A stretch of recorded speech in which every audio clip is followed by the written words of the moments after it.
Bom, diferentemente dos vídeos anteriores em que eu esbocei um esquema filosófico para resumir algum ponto da filosofia do Eric Feiglin, nesse aqui eu gostaria de fazer algo um pouco mais diferente.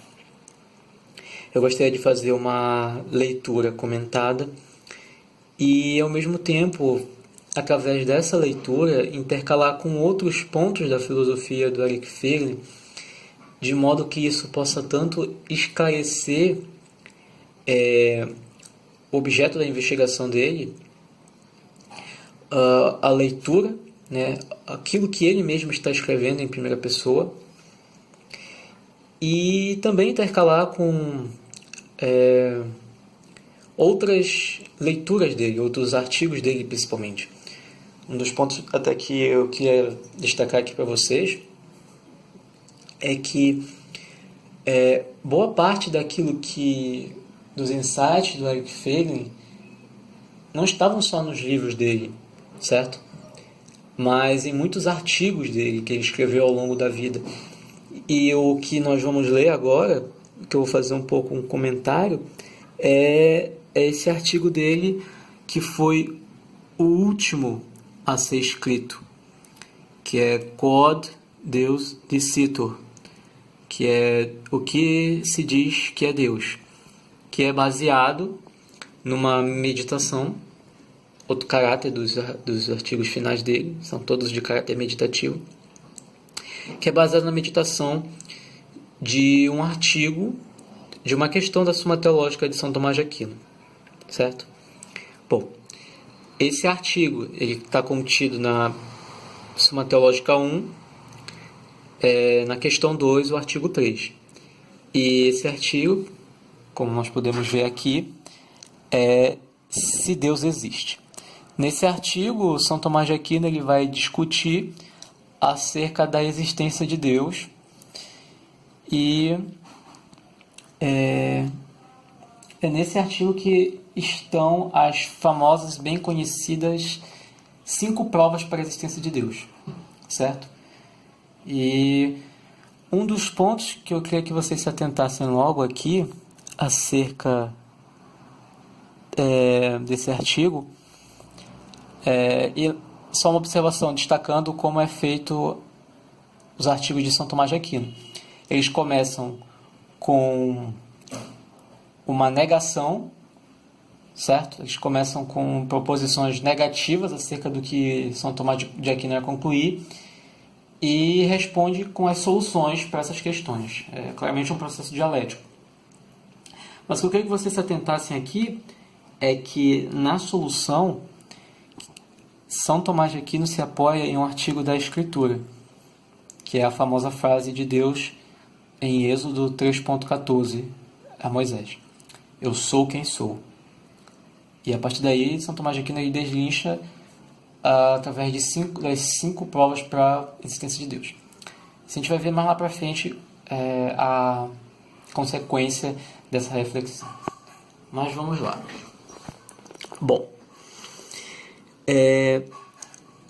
o Eric Feiglin começa discutindo, logo no primeiro parágrafo dele, que essa questão existe ou não Deus não é uma questão simples e também não permite uma resposta simples, porque quando você trata da questão do tema divino, o grande erro que muitos caem em decorrência principalmente de um vício da filosofia moderna é tratar, na pergunta se existe Deus, como se fosse um objeto de proposição qualquer do mundo externo.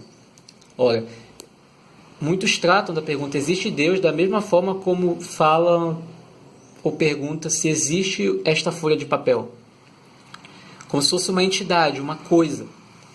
Então, o primeiro erro que se incorre ao tratar desse tema é a coisificação da existência divina, a coisificação de Deus.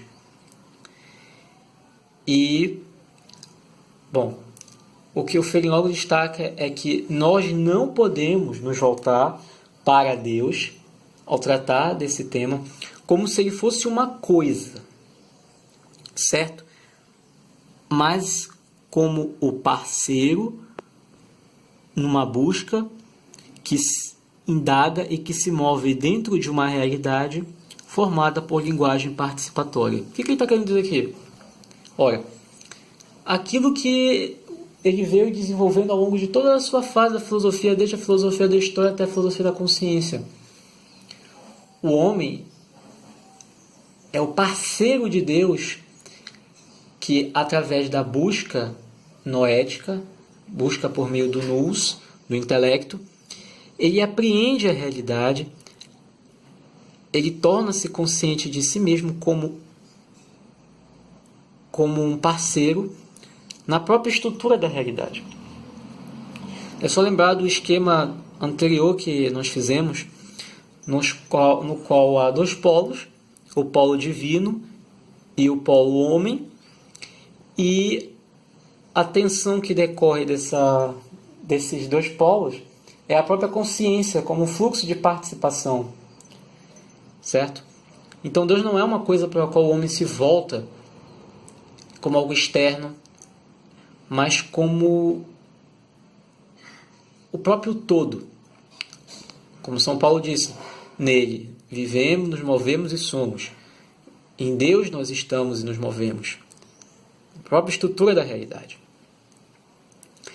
Então a própria linguagem que você vai desenvolver para tratar disso precisa estar voltada para a própria experiência que o homem tem disso. Com o risco de, caso isso seja negado, ocorrer uma deformação. Ocorrer uma deformação não só da linguagem, mas da própria experiência participatória da realidade divina. E uma boa parte da crítica do Feiglin, não só nessa fase final dele, mas pelo que eu pude observar ao longo de todas as fases da filosofia dele, é a questão do estado deformativo que se encontrava a linguagem, principalmente por causa das ideologias, mas também por causa da própria filosofia moderna, que incorreu em muitos erros, que é você tratar desse temas assim, com aquele vício cartesiano, de você separar um sujeito de cognição de um objeto de cognição, certo? Como se fosse um objeto a ser apreendido pelo intelecto humano. E Deus não é isso, não é nem a sombra disso. Mas o vício de pensamento de tratar esse tema e outros dessa maneira é com certeza um vício da filosofia moderna. Continuemos. A busca noética da estrutura de uma realidade que inclui a divindade é em si mesma um acontecimento dentro da realidade que estamos questionando. Ou seja, a busca que o homem emprega, essa busca noética de compreender a estrutura da realidade, é ela própria, essa busca, um acontecimento dentro da realidade, não é algo externo. Não é o homem buscando uma realidade externa a ele, uma estrutura externa, mas essa busca representa o próprio movimento dentro dessa realidade. É o homem se movendo dentro da própria estrutura da realidade para compreendê-la, para alcançar níveis maiores de compreensão.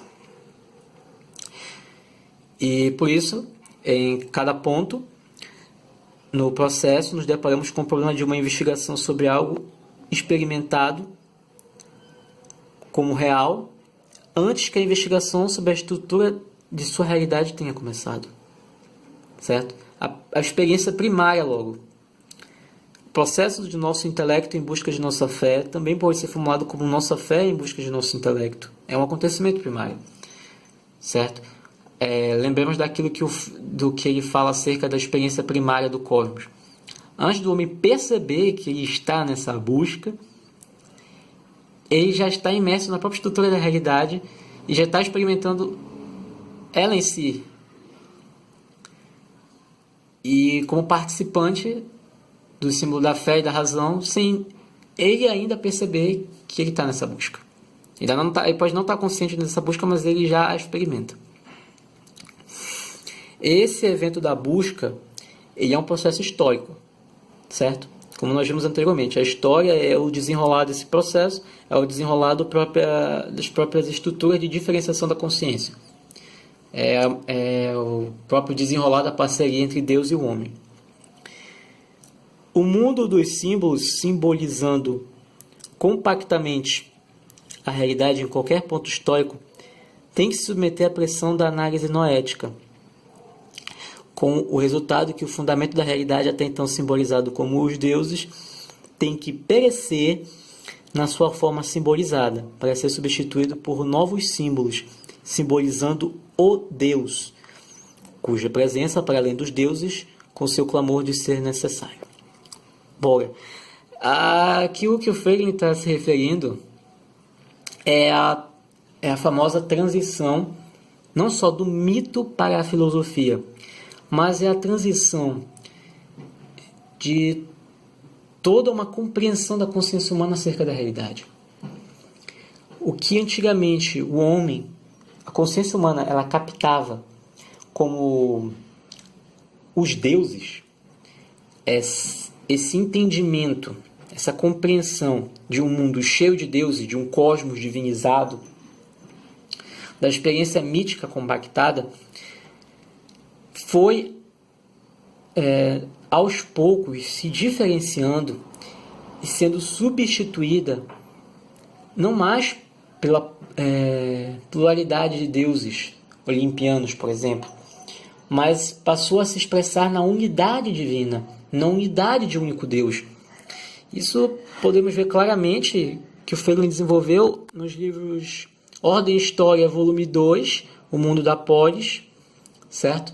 No qual ele mostra essa transição desde Homero, na sua Ilíada, passando por Hesíodo e a sua Teogonia, até chegar finalmente em Parmênides, em que essa pluralidade de deuses dá lugar a uma unidade divina, que já não tem aspectos tanto humanos, mas cuja presença abarca o todo. E esse processo ele é de fundamental importância. E como veremos mais adiante, que foi justamente Platão que diferenciou bastante esse processo, ele marca não só a transição do politeísmo para o monoteísmo, ele marca a transição da compreensão da ordem como imanente ao cosmos para a ordem como transcendente ao cosmos, com seu sensório na própria alma humana. A compreensão de um Deus que já não é mais imanente à sua criação, mas a transcende num para-além, é a marca da transição que é simbolizada nessa linguagem, dos deuses para o Deus. Os dois grandes contextos civilizacionais da história do Ocidente, representativos para essa estrutura da busca, são, primeiro, a emergência do Deus, desse simbolismo politeístico da cultura helênica, e a emergência do Deus da tensão entre a teologia doutrinal e mística nas cidades cristãs desde a antiguidade. Obviamente aqui ele está se referindo às duas experiências paralelas, a noética e a pneumática. Uma que diferenciou um Deus enfatizando o seu aspecto de unidade, como aquilo que abarca o todo e é transcendente, e um Deus mais pessoal, um Deus que se revela, que desce ao espírito humano e o toca através da própria revelação, que é o Deus do Eu Sou, de Moisés, e que alcançou o seu ápice na revelação de Jesus Cristo e na visão de São Paulo, como vimos numa aula anterior. As complicações linguísticas decorrentes da estrutura paradoxal do processo nunca foram suficientemente noeticamente analisadas. A linguagem do discurso supostamente analítico nas questões da divindade se estabilizou. Aqui ele está criticando que esse tema aqui, ele caiu em uma espécie de vício de linguagem. Ele ficou preso a um discurso e não na experiência. Por consenso cultural e um nível de compacidade. Ou seja, ele meio que regrediu para um nível compacto. Os caras ficaram presos a termos e não à experiência. Que não distingue suficientemente, por um lado, entre a estrutura paradoxal do encontro divino-humano na busca, que é a atenção participatória da consciência, né? E os símbolos surgindo na reflexão sobre as expressões culturalmente concretas na busca, por outro. Aqui ele está se referindo à tensão que há entre esse encontro humano-divino da própria consciência humana como um todo, certo? Essa experiência e a articulação dessas experiências em símbolos históricos, certo? Nas várias culturas. A tensão que há entre esse contato do ser humano com o absoluto e a forma que os humanos encontraram para expressar esse contato através de símbolos que são historicamente diferentes, certo? Cada cultura encontrou uma forma de expressar esse símbolo, umas mais, outras menos diferenciadas, certo? E isso aqui é mais um ponto para dizer que contra um relativismo histórico. Por mais que muitos povos tenham encontrado formas de simbolizar esse encontro do absoluto, é bem claro que algumas encontraram formas mais claras e diferenciadas para expressar esse contato e alcançar sua plenitude do que outras. E há uma relação entre a expressão mais diferenciada desse simbolismo e a própria consciência que essa cultura tem, que esse povo tem acerca da sua própria existência. Não só como povo, mas com cada indivíduo humano. Este estudo insatisfatório da análise faz com que o debate seja conduzido em termos das bem conhecidas dicotomias reflexivas no discurso teológico. Os símbolos dominando a linguagem reflexiva à margem da compacidade de diferenciação podem ser resumidos na lista de... Só um momento.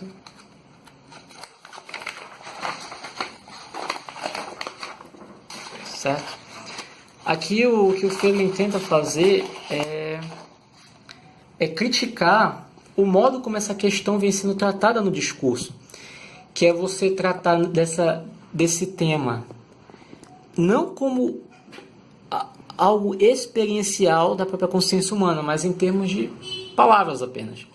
E aqui é o que? A dicotomia, que é sempre conduzir o debate em questão de opostos. Fé e razão, razão e revelação, ciência e religião, teologia natural e sobrenatural, filosofia e religião, filosofia e teologia, revelação e teologia natural, certo? Ao conduzir o debate nesse tipo de dicotomia, nesse tipo de polarização, é como circunscrever esses polos experienciais a um ou outro. E é abolir uma tensão, certo? Como a gente pode até observar em outros artigos do Feiglin, ele destaca que isso aqui não é algo exclusivo das ideologias, mas isso aqui é algo exclusivo, isso aqui é algo que inclui também a própria discussão que se move dentro de movimentos doutrinários. Doutrinários aqui, o Feiglin se refere a uma cristalização do símbolo conectado com a sua experiência. Essa cristalização, segundo ele, separa o símbolo da experiência. Fica-se só com o símbolo para expressar aquela experiência, mas a experiência não é revivida. E isso cria aquele famoso vício, que é o sujeito, ele lê uma proposição e ele simplesmente não conseguir retraçar a experiência da qual ela se refere. Mas ele adere àquela proposição como uma verdade definitiva. Certo? E isso é cortar, é uma perda muito grave. Porque com o decorrer do tempo, que vai se tendo contato com esse símbolo doutrinal, dogmático, se essa experiência a qual esse símbolo se refere não for retraçada, não for revivida na consciência de cada sujeito, então ela vai se perder. O horizonte da verdade da qual ela se refere vai se perder. E a chance, a possibilidade de esse símbolo ser deformado em uma contra-experiência deformada é muito grande. É justamente o que acontece com as ideologias. As ideologias se aproveitam em parte dessa cristalização do símbolo separado da sua experiência e simplesmente pegam esse símbolo, deformam e colocam uma experiência deformada nele para servir ao seu bel prazer. Podemos ver muito isso, por exemplo, no símbolo da auto-imortalização dos indivíduos, nas ideologias modernas, através do processo histórico. O que nós vemos simbolizado na questão, por exemplo, que veremos um pouco mais adiante, na imortalidade, como uma experiência do homem com o fundamento divino da realidade, a própria experiência da imortalidade, e com uma tensão entre o tempo imanente e a própria eternidade, no transcendente, se esse símbolo pode ser deformado e chegar no que nós conhecemos como a imortalização do processo histórico que o marxismo prega, que é justamente aquela velha conhecida história de os indivíduos serem mera engrenagem desse processo dialético e mesmo que eles não estejam vivos para ver, por exemplo, a realização da vitória do proletariado em cima do burguês, eles meio que estarão vivos no processo histórico, na engrenagem desse processo, certo? Então a imortalidade, nesse ponto, ela se transforma na absorção do indivíduo dentro desse processo dialético, dentro da própria história. A história, de fato, se torna uma espécie de divindade para o marxismo, no qual o indivíduo se deixa absorver e no qual ele terá o seu julgamento. Só lembramos daquela famosa frase de Fidel, que foi repetida por um certo ex-presidente da República, no qual a história absolverá o indivíduo dos pecados dele. A história, ela toma o lugar de Deus, sendo que no próprio processo imanente das coisas. E é claro que isso alcança o seu ápice em Nietzsche, certo? Que substitui o Deus transcendente por si próprio, pelo super-homem, por aquele que cria a si próprio, como veremos até um pouco mais adiante numa reflexão.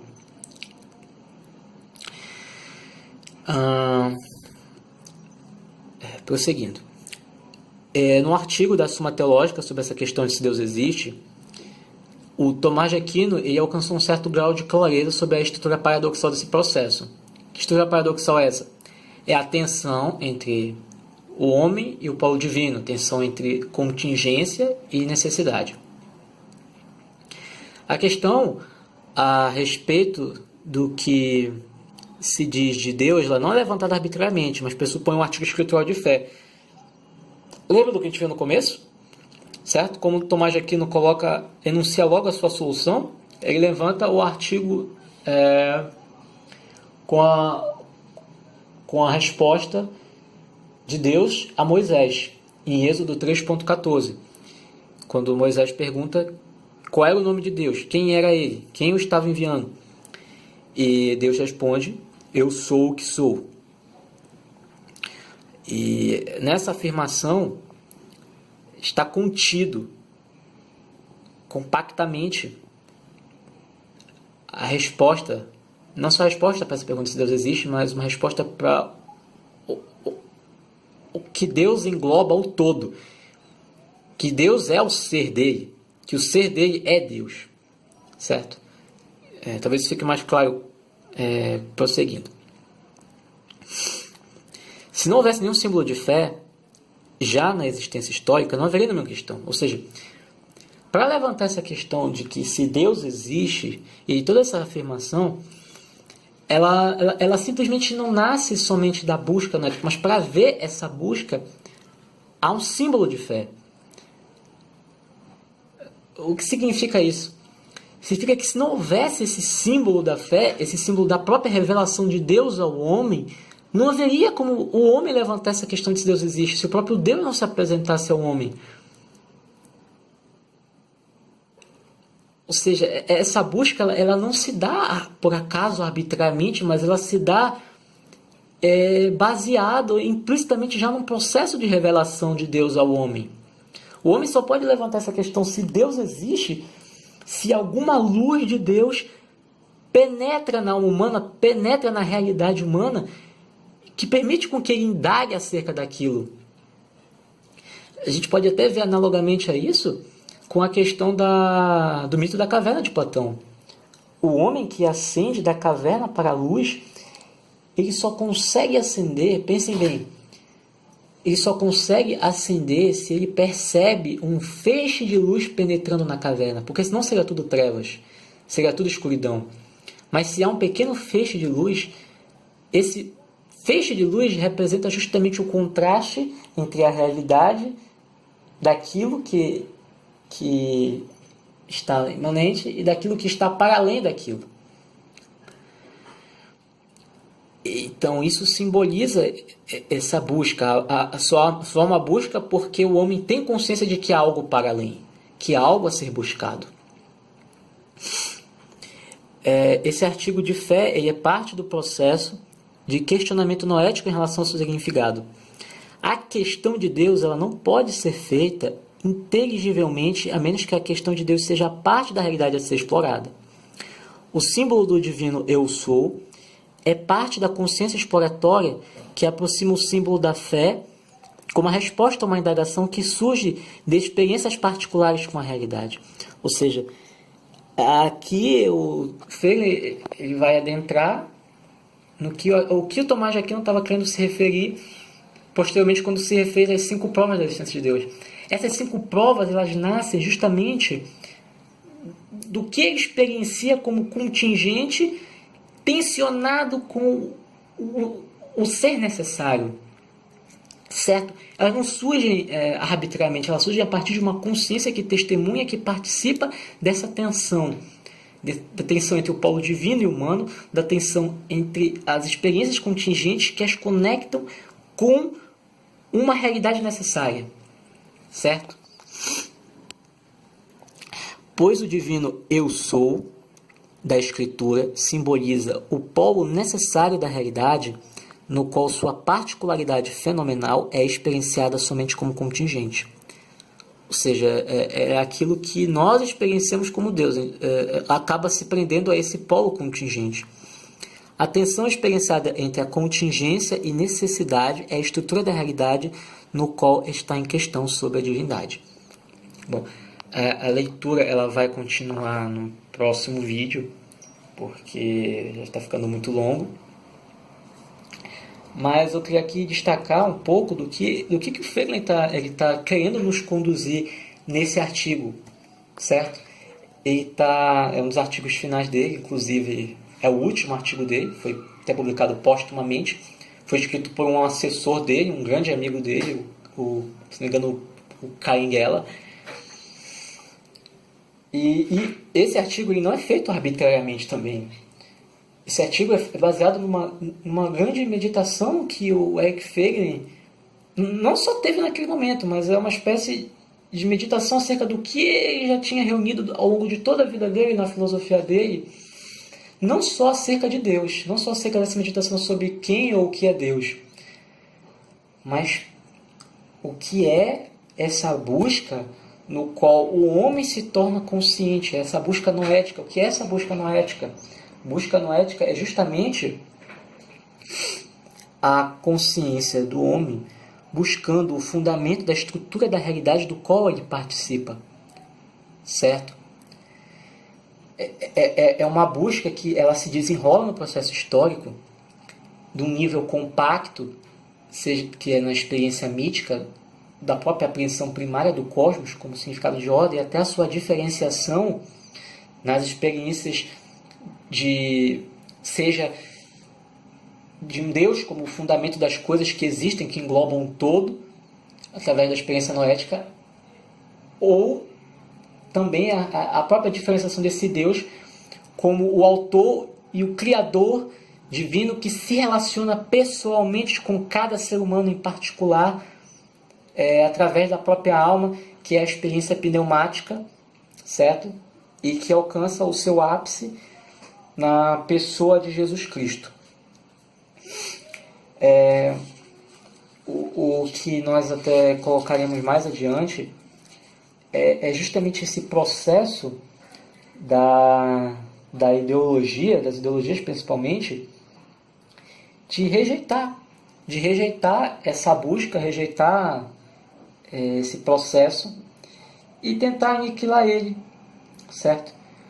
Eu gostaria até de colocar a leitura de um outro artigo, pedaços de um outro artigo ainda não traduzido por mim, que é o Immortality, Imortalidade, Experiência e Simbolização, também do Frege. Um destaque que ele dá aqui. As construções ideológicas da história que ignoram a estratificação histórica da experiência e relegam a uma estrutura compacta sob o título de estados de consciência obsoleta para um passado morto, devem ser entendidas como uma das motivações dos atos de desespero causados pelo agudo estado de alienação em que elas tentam aniquilar, por uma mágica de assassinato, uma realidade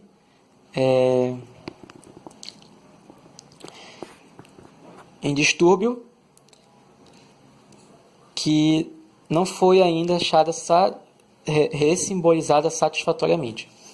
Basicamente está se referindo aqui ao que as ideologias fazem com relação a essa questão de Deus, que é experienciado, uma experiência primária de todo homem com a realidade, e simplesmente rejeitam a questão, chamando essa experiência com Deus de estados primários, estados obsoletos da consciência, como se Deus fosse uma produção do próprio inconsciente humano, como o Feuerbach comenta, e nós vamos ler mais adiante. E digamos que é simplesmente assim que o ideólogo trata dessa questão sobre Deus. Esse é um dos grandes problemas da nossa era, porque ao ideólogo tratar, ele não causa só uma deformação do que seja Deus, ele causa uma deformação na própria estrutura da realidade. Porque se você abole esse polo divino, em que o homem se encontra em tensão, e essa própria consciência nasce, a própria consciência como esse fluxo de participação nasce através dessa tensão, se você abole um polo, você também acaba, de certa maneira, abolindo a consciência nesse fluxo, certo? E como a gente vai ver no próximo vídeo, essa deformação ela causa uma doença grave. Não é uma doença psicossomática, ela é uma doença na própria alma do sujeito, uma doença espiritual. E doença essa que, ao longo da história, alimentou as ideologias mais bárbaras, permitiu assassinatos em massa, como o nazismo e o comunismo, certo? Ficamos por aqui, e no próximo vídeo a gente continua a leitura do artigo Quod Deus Dicitur, que é o que se diz sobre Deus, e intercalando um pouco com a leitura de outros artigos, como esse do Imortalidade.